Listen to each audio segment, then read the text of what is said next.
Hey guys, what's up? Working on something a little different today. 1961 Lincoln Continental. This car's got the big block in it, and it does run and drive now, but it runs really poorly.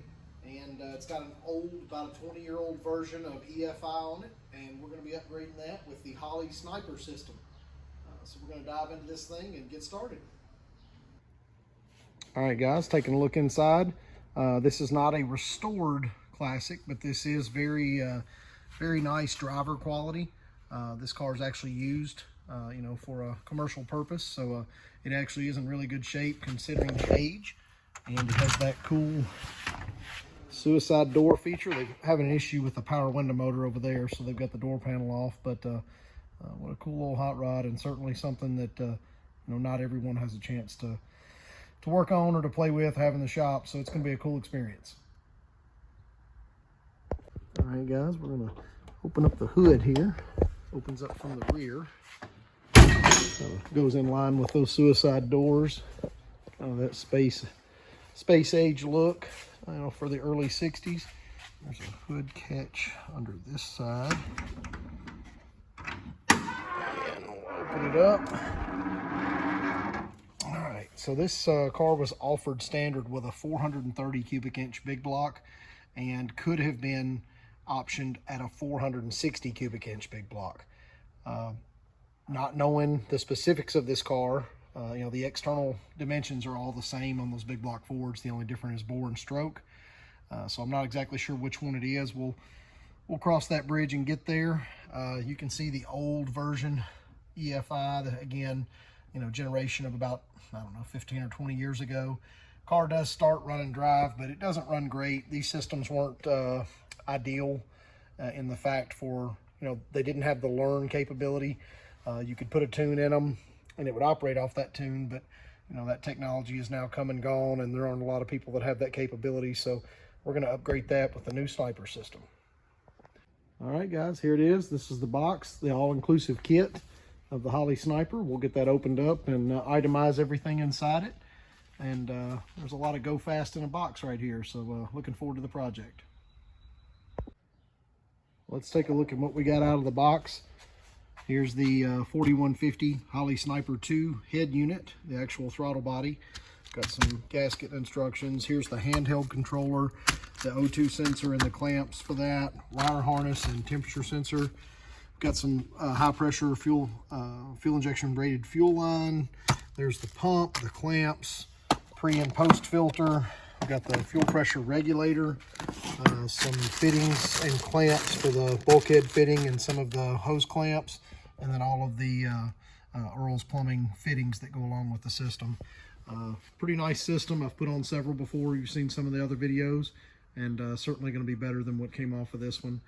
Doing some research, I'm just about positive this is a 430 cubic inch.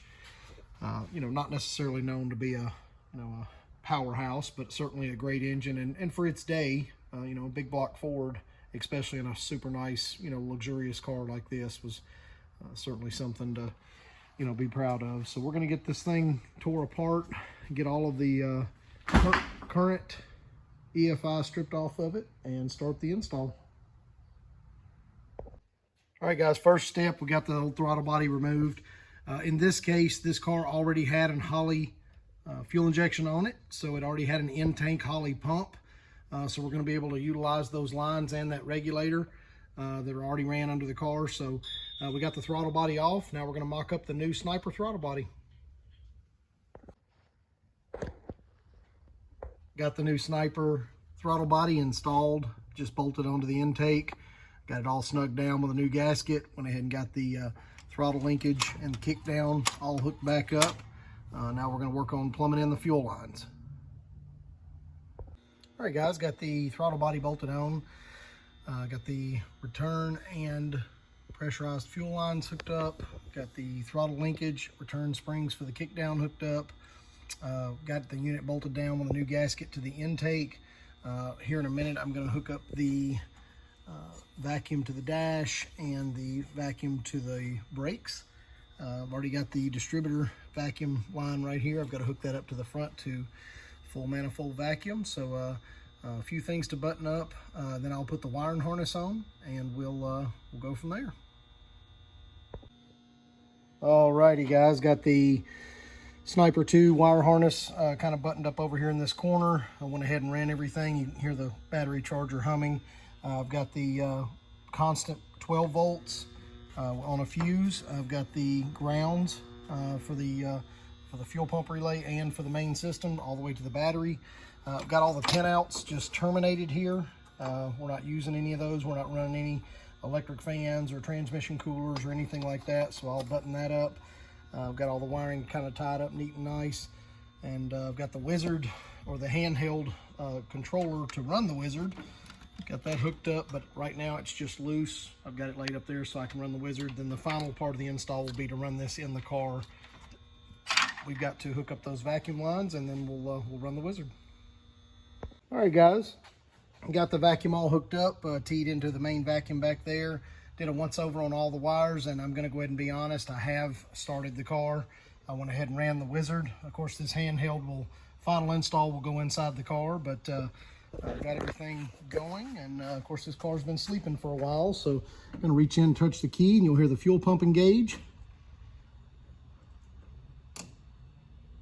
And we're gonna give it a crank.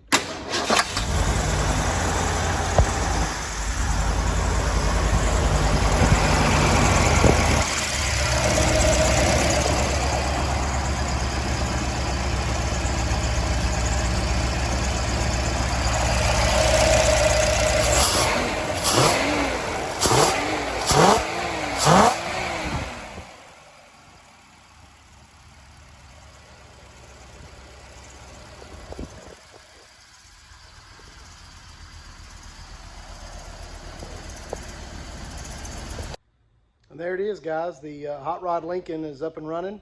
We're confident that the guys at Bobby Hotel in Nashville are going to be very pleased to drive this car and put it back into use to certainly chauffeur around some of their high-end clients. So we're really excited to be a part of the project. Really thankful that they chose us, and what a cool hot rod. Appreciate you guys tuning in. We'll see you next week. Thanks.